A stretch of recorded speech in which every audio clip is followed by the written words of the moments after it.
You tweeted 3 years ago. Oh, well.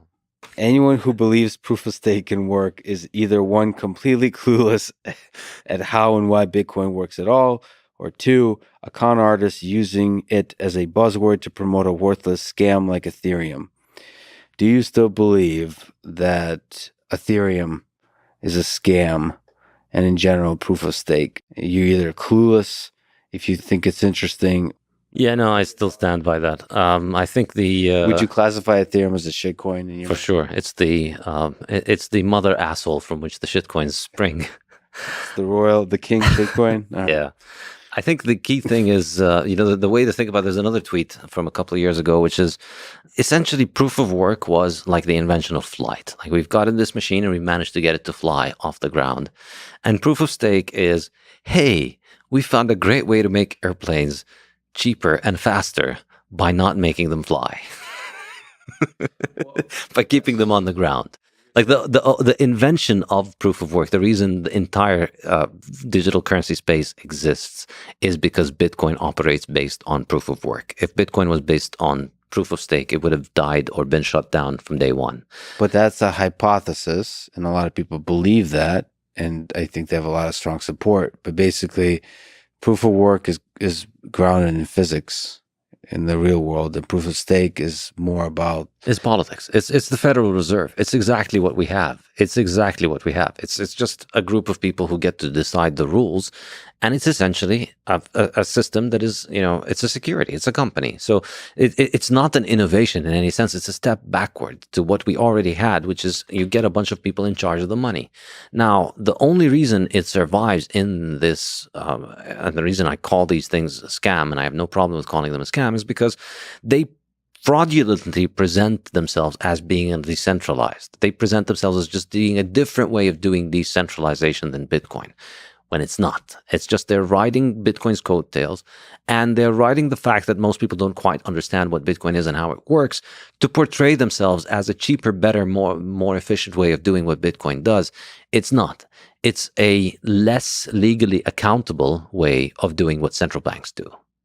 Right. So, and the basic criticism is that there's a group of people, sometimes a very small group of people, that can control the parameters of the operation of the system. So over time, you can't trust, it's not gold under the mattress. It doesn't have that kind of hardness. It's not property. And I really very strongly recommend your discussion with Saylor for people who want to elaborate more on this. There's a bunch of people in charge, which means that, legally, they should be doing this under securities law. But even as an anarchist, if I don't want to care about that, the technical implication of it is this is never going to be adopted as a neutral way of transferring value on the internet, because you need something that enemies can trade with one another. You can't have something that has a small group of people in charge because A, the small group of people themselves can be corrupted, and B, they can be coerced. You can put a bunch of people in a room, put a gun to their head, and you can change everything in any of these digital currencies. And that's why I think, you'll find a lot more sympathy among fiaters to shitcoins. The Keynesian economist to Ethereum fanboy pipeline is a very strong one because it's the same thing. It's like you like the idea of people being in charge and money, and you think you're going to be the one who's going to be in charge of money. So you see a lot of this phenomena, and you see the same people that want gold and don't like central banking, they get into Bitcoin.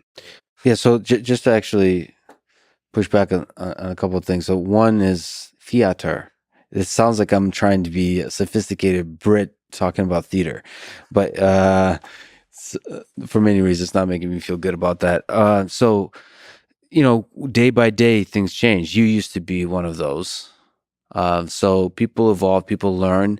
People that are supporters of Bitcoin might eventually become supporters of Ethereum or go back to supporting fiat. We don't know. People evolve for different reasons. You grow up, you mature, or you become enlightened. So I think every single person sort of, as this technology is evolving, as this world is evolving, as wars break out, and the geopolitics change, as the monetary system is constantly put under stress, people will evolve. And so we're trying to all figure it out together.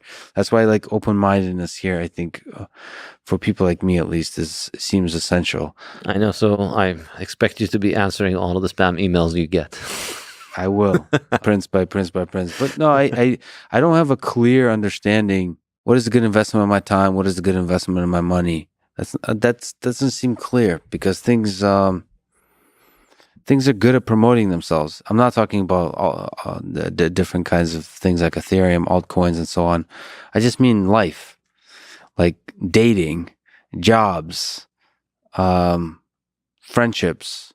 Like everybody's advertising themselves as a great investment, right? But you don't know, and you have to keep an open mind. And also, I don't, and be sort of self-introspective about what, how like biases I operate under, and ways I delude myself, like hallucinations that I'm living under. It's like breaking out of all these hallucinations.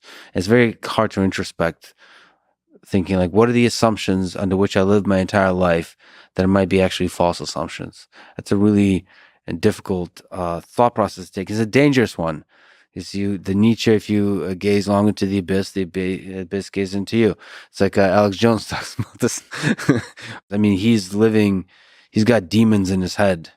So he has like all these conspiracy theories that it holds in his head, but it begins to really destroy him. So it's a psychological burden to carry. So if you question authority, if you question government, if you question culture, the way things have been done, it's really difficult. And the biases you operate under, it's really difficult to question them. So I think like being constantly open-minded and self-critical, not constantly, but a little bit every day is important, I think. Yeah, but I mean, you're talking to somebody. I grew up in Ramallah in Palestine in the West Bank.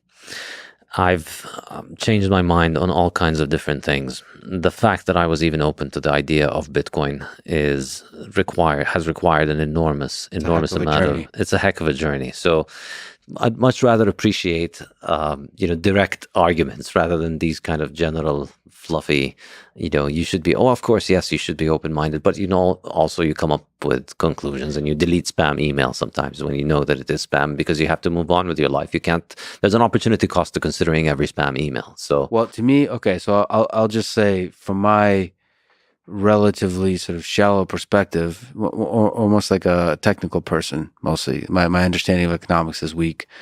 Proof of stake is not obviously a weak consensus mechanism relative to proof of work. So that's not obvious to me that goes wrong and becomes corrupted in the way that governments get corrupted, because it still seems decentralized. Now, your criticism of governance is an interesting one, but if you put that aside, it still is a decentralized mechanism, and it's more transparent than the mechanism that governments operate on. It isn't. It's exactly what the Federal Reserve is. The Federal Reserve is a proof-of-stake system. The Federal Reserve is owned by its constituent banks. And so the rules of the Federal Reserve and the regulations are determined by the ownership, which is the banks. So it's exactly what the Federal Reserve is. But it's too backdoor. The agreements between the banks and the Federal Reserve, it feels like a lot of those agreements are made between individuals that sort of behind the scenes. It's opaque. Yes, but the only way that a proof-of-stake system will take off is if you have a military to force people to use it. That's the thing. Ultimately, there's no way that it's going to take off on a free market. And that's why, for all of the bluster about wanting to move to a proof-of-stake system, Ethereum have been saying this since 2014. It's now been 8 years, that they've been talking about it. We still haven't seen the proof-of-stake system operational in the wild. It's vaporware for all practical intents. Cardano's proof-of-stake. It's potentially. I mean, you can do it if in a centralized way, but can it survive? Can it last for a long time? I don't think so. And I think, it can last perhaps initially with marketing, with centralized marketing, you can promote it, but ultimately, user demand, the people that are not interested in speculating because they want to get rich on this, the people that are going to use it, they're going to want to use it because they can trust that it is not going to be messed with. Yes. So but there's also applications on top, so Lightning Network, but there's applications on top. Like, well, the reason I'm interested in things like Ethereum is, you might think it's ridiculous. I thought it was ridiculous, but NFTs, Right. So what's you can have NFTs probably on top of Bitcoin. But you don't, because there's no marketing on in Bitcoin, because all of these ideas get promoted on proprietary shitcoins because. Yes.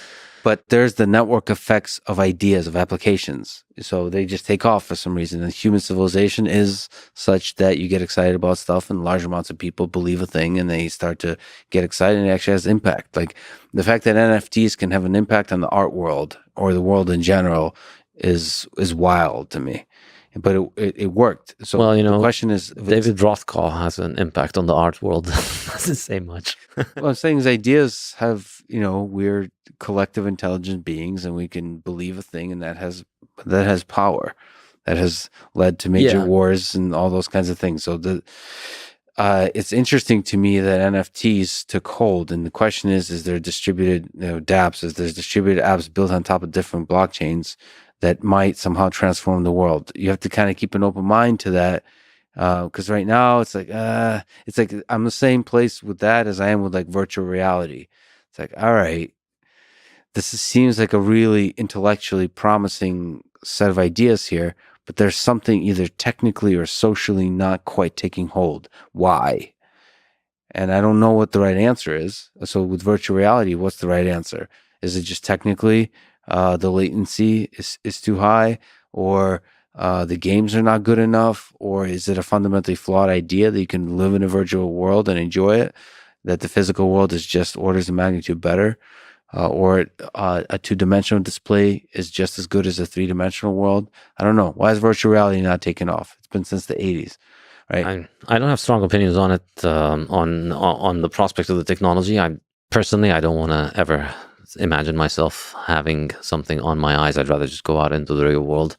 But I don't have strong opinions on virtual reality. I do have on dApps and NFTs. Yeah, what's your criticism of sort of dApps and NFTs? Is this a distraction? It's a way to sell a flawed technology? The problem with dApps is, it's just the economics of it make no sense, in the sense that, currently, if you wanted to run an application, whatever the application is, you want to run it on AWS, you pay a specific amount of money. You want to run it on your own laptop, you pay a specific amount of money per kilobyte of data. If you wanted to run the same thing on a distributed ledger, where you're distributing the data over thousands of computers worldwide, it's infinitely more expensive. And that's why we haven't seen any of these dApps take off. And that's why I've said this many years ago. The only working application of blockchain technology is Bitcoin, because with Bitcoin, you're with a few hundred bytes of data. With a few bytes of data, you could move $1 billion worth of economic value from here to China and move it safely and reliably. So that power, I can't see it being justified for anything that is not as mission critical as moving large amounts of value, which require very little amount of information.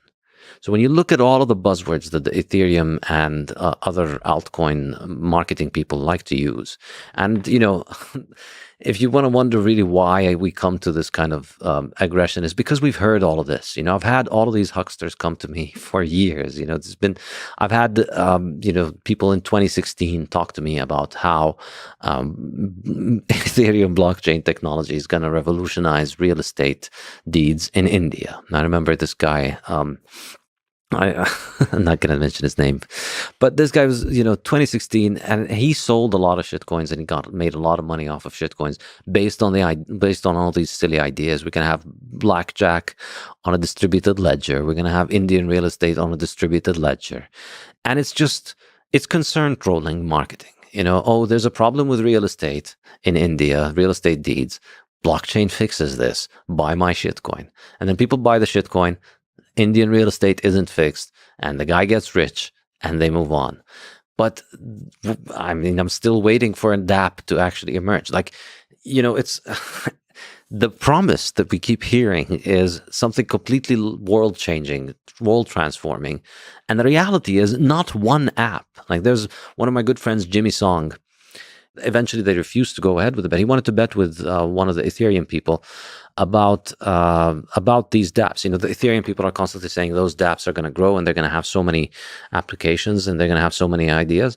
And the reality is all the apps that work are centralized apps. So there is no Uber on the blockchain. There is no Twitter on the blockchain. There is no social media on the blockchain, because these are businesses, and businesses require a centralized authority to make decisions. You can't have it be decentralized. Yeah, listen, you're frustrated, and I could see it over a few years of just having dealt with a humongous influx of charlatans. I wouldn't say frustrated. I'm amused, and it's water off my back.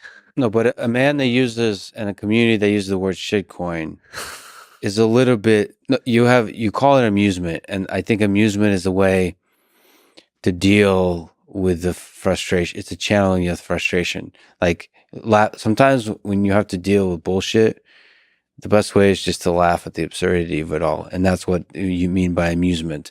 But the fact is, like, there's things like artificial intelligence for what is it?